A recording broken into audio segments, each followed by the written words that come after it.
सिंह।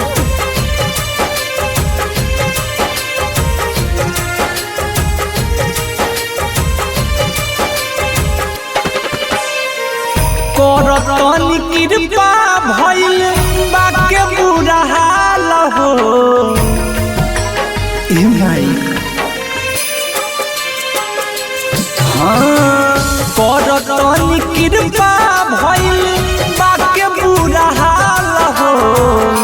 हे देवी माई रोत बाट सबने पाल हो। हे देवी माई रोत बाट सबने पाल हो।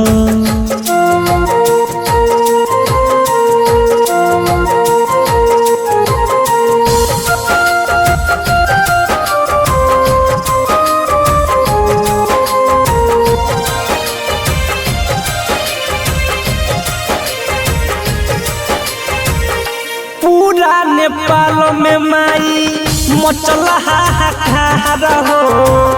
रोड भइल जहाँ हम सगरो होता काटमार हो। जल्दी से हो रउआ सहारा ए माई।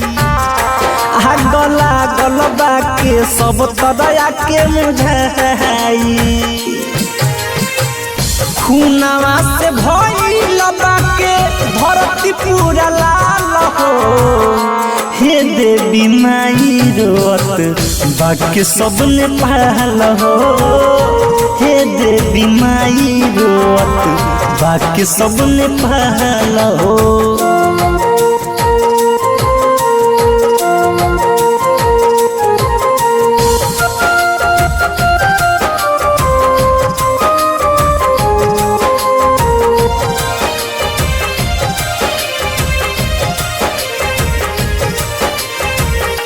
आइल बाटे सुनी आपत के समय है। तनिका विचार करी ए देवी मैया।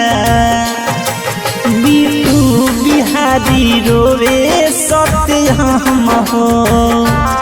खून खराबा होता हरदम हो। कहे अनंजय बाके केहुओ के चाल हो।